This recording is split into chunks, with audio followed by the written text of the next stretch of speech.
Hey family, welcome back. Today we are going to be talking about forgiveness. Round two.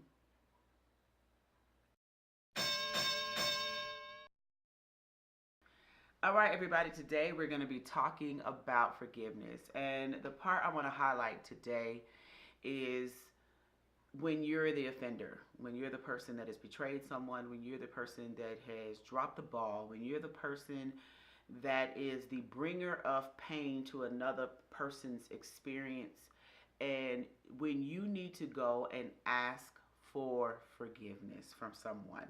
And that's what we want to talk about. Now, I want to give you the reminder that the work of forgiveness is a complex, heartfelt, gritty inner work. It is not something that you do from a high level. It is not something that happens from I'm going to forgive them, or I'm going to ask them for forgiveness. You can't fake forgiveness, guys. You can't. You just cannot fake forgiveness. You can't fake when you're forgiving someone, and you can't fake when you're saying I'm sorry. You can't fake well, I'm sorry if you was offended. I've had someone do that to me before and say, well, look, I'm sorry if you was offended by what I did. If you feel, if you still feeling sore, then just let. You're not legitimately apologizing. You're not really sorry. You're just doing it so that you can say that you did it, but you're really not sorry. You're really not apologetic about what you did, about what you broke. You're not at all. You can't fake it. You know when a person is faking it. You just can't fake any part of this. You have to really genuinely, from a heartfelt place, do the work that you need to do so that you can either ask for forgiveness or forgive someone that is broken a part of the relationship or broken something or damaged something.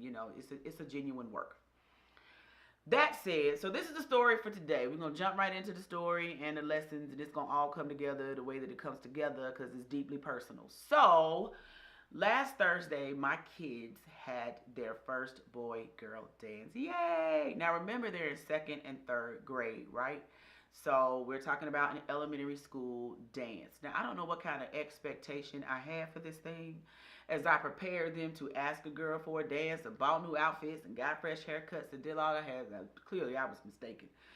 And whatever I was thinking, because I got to the dance, they had balloons all over the floor, and the boys proceeded to stomp them all out, roll around on the floor, and be wild. That's just what the boys proceeded to do. They didn't attempt to ask one girl to dance, or really even dance. The only somebody dancing was the girls. The boys was fighting the whole time.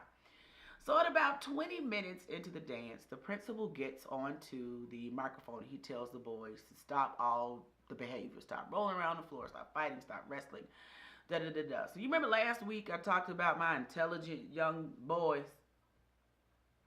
Mine continued to fight.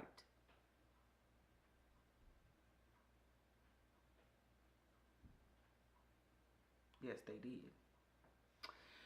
So, to my utter dismay, I happen to look across the dance floor and I see a pink blouse with white polka dots slinging one child off the dance floor while simultaneously, at the same time, she is dragging my second grader. His hips, thighs, legs is really just dragging across the floor as this woman that is about my height, 5'9", she probably was 5'7", 5'9", about my size, dragging my son. Y'all, I don't remember getting up. The music stopped playing. It dimmed.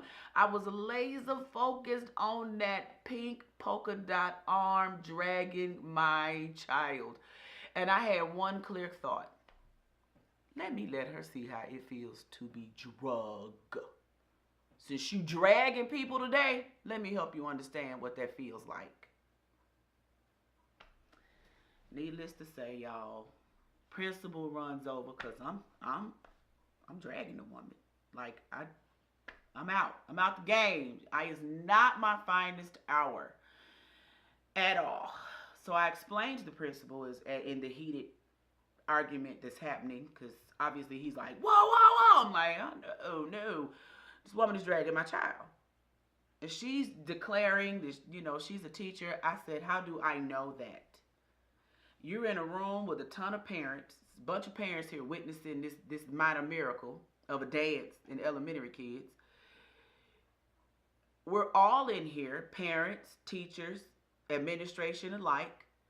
You don't have on anything to identify you as a teacher. Not a badge, not the school shirt, school colors, nothing. You look like a parent. And even if you are an educator, I've not given you permission to drag my child across the dance floor. That's just never, oh, no, y'all, no. I did not handle that correctly. It was an awful situation, to say the least. So, make a long story short, because this is my third attempt at this video, and I can't seem to get it out. If I start going deep in, I get lost in the abyss of the story. At the end of the day, part of parenting is modeling for your children appropriate behavior. And I clearly did not model appropriate behavior. I can't fuss at them for, you got angry because your brother hit you. You supposed to tell an adult, but you hit your brother back. Y'all start fighting. The adult comes in, the teacher comes in, she handles it wrong. Well, your mama engages, she's not a better person for the problem. She engages very incorrectly. Needless to say, I had to go outside because I literally started crying right in that moment. I was horribly embarrassed. I was embarrassed for my children. I was embarrassed for the teacher. I was embarrassed for myself. I hate that I did not live my truth, what I teach. I am very big on, as a leader, as a mother, as a person, living what I teach, living what I believe. I feel like you invalidate your voice, your message, especially, you invalidate it if you don't follow it. Why should I listen to you if you don't listen to yourself? You have to listen to you first. Preach to you and listen to you. Teach to you and listen to you. Lead you and follow your directions if you want me to follow them. Well, in today's story, I didn't do so hot. And I was angry. I didn't want to apologize because I felt like she got what she deserved. And as you can see by my face, I still really feel that. Like I'm not whole in that yet.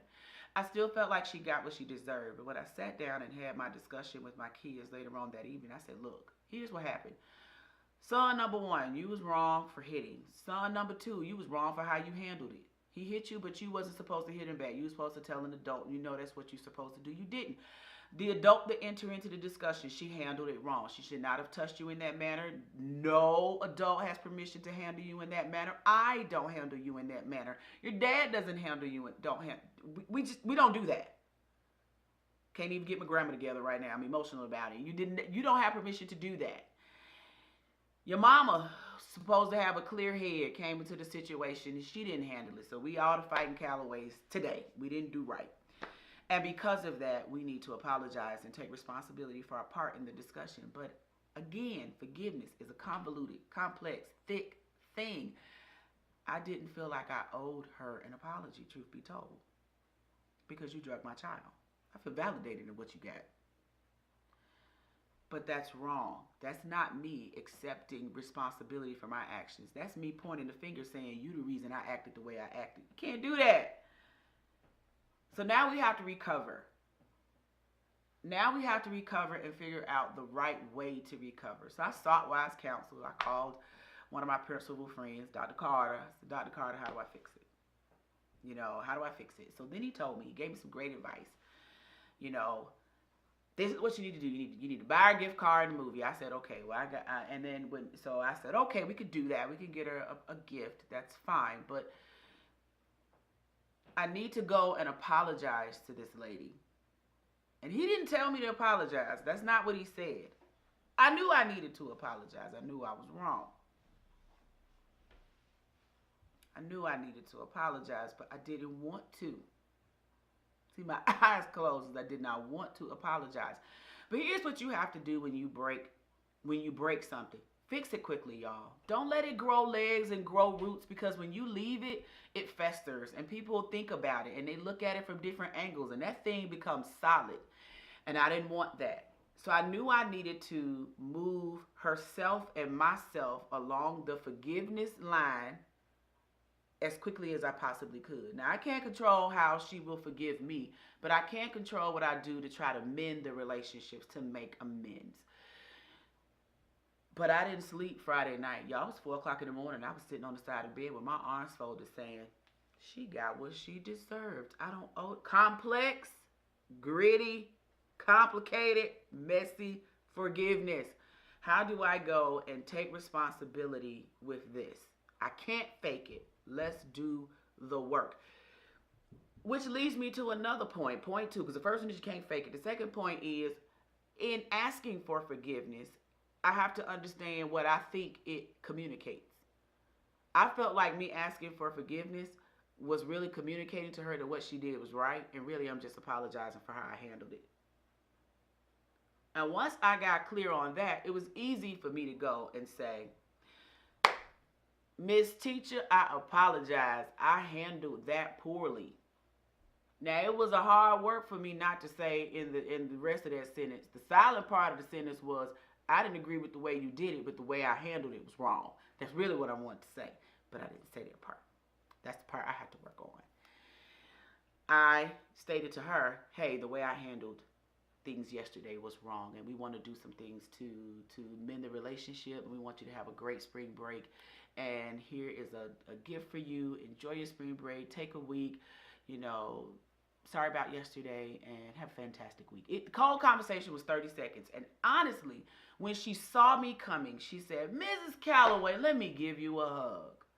So she was doing her homework too last night. Everybody was trying to get themselves together.